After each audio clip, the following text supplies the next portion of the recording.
Com a reputação de ser a maior potência do século XX, o Império Russo foi palco de um dos maiores mistérios já conhecidos. Em 17 de julho de 1918, o czar Nicolau II, a esposa e os 5 filhos foram assassinados. No entanto, faltavam 2 corpos na cova. Será que a grã-duquesa Anastácia havia sobrevivido com o irmão caçula? Para explicar a queda da dinastia Romanov e os motivos que levaram ao crime, o Desvendando a História de hoje vai abordar a família que manteve a monarquia absolutista numa Europa revolucionária.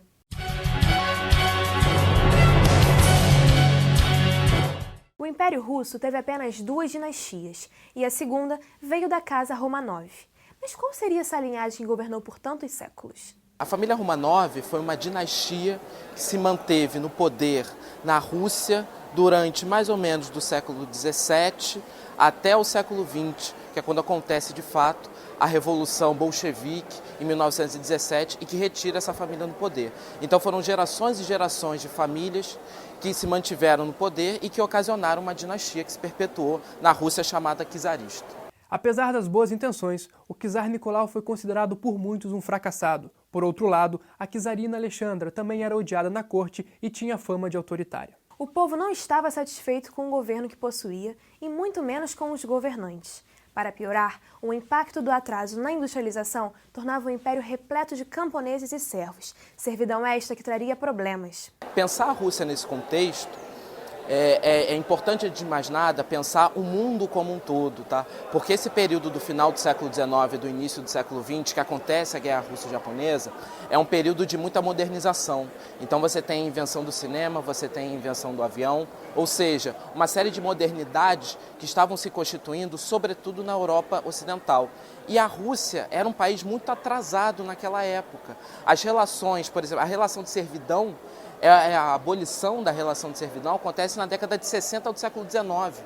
Servidão é um processo característico da Idade Média, dos períodos do século XI, século XII na Europa Ocidental. A fome que assolava os plebeus, a crise econômica e as guerras fomentavam uma revolução. Por isso, os trabalhadores criaram o Partido Operário Social Democrata Russo, que utilizava as ideias de Karl Marx. Olha, esse partido ele surge no final do século XIX e é importante frisar que esse partido ele acaba se dividindo. Você tem os famosos, né, que a gente estuda no colégio, os famosos bolcheviques e mencheviques. Mas a estrutura do partido era criar uma linhagem socialista, um pensamento socialista para a Rússia czarista. Até a Primeira Guerra Mundial, a Rússia possuía o maior exército do mundo, contando com 5 milhões de homens. Mas nem isso foi o suficiente para lidar com o que estava por vir.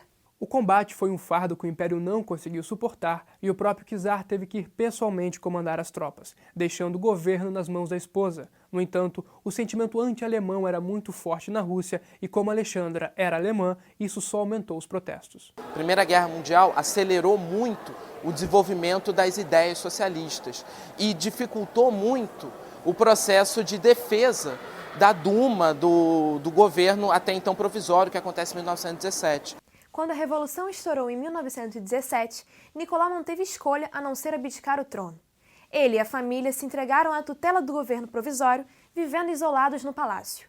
Essa decisão traçaria o destino dos Romanov.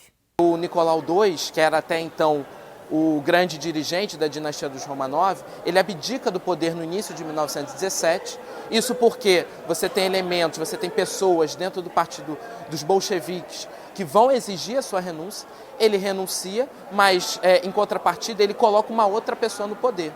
E esse período de 1917 você vai acabar tendo uma rivalidade entre a Duma, que até então era o governo então legalista, e o partido dos bolcheviques, que estava controlando muitas regiões e muitas fábricas, muitas indústrias, ou seja, a parte produtiva. Então, durante esse período, ele é marcado, sobretudo, pelo fato do exército, que defendia a Duma, que defendia o governo legal, não estar na Rússia, estar na Europa Ocidental, lutando na Primeira Guerra Mundial. Enquanto o czar permanecesse vivo no cativeiro, ele seria foco para as investidas a favor da monarquia. Dessa forma, não haveria outra saída senão matá-lo.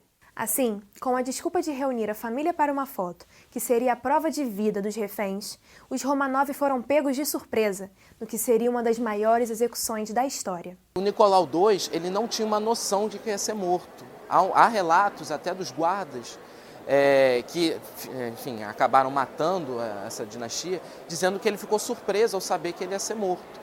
E ele foi morto primeiro e depois foi morta toda a sua família em julho de 1918, se eu não me engano. Acaba sendo em julho de 1918, eles acabam sendo mortos. E depois se criou toda uma fantasia dizendo que uma das personagens da família ainda se encontrava viva, que era Anastácia. Alguns dias depois do assassinato, o governo alemão exigiu a segurança das princesas, mas já era tarde demais. A partir daí, os falsos rumores e inúmeros relatos de que Anastácia poderia ter sobrevivido levaram o mundo a buscar a grã-duquesa perdida. A resposta para esse mistério só apareceu em 2008, com a análise de DNA realizada pelos cientistas forenses russos. E para saber a verdade sobre o que aconteceu com os corpos desaparecidos, você pode acessar o conteúdo exclusivo no blog da TV Uva. Mas não pense que a história acabou. O atual presidente Vladimir Putin convidou os outros Romanov a regressarem ao poder. Aliás, já existem pretendentes ao trono. Será que isso vai acontecer? Vamos esperar pelos próximos anos e ver a história sendo escrita com os fatos da atualidade.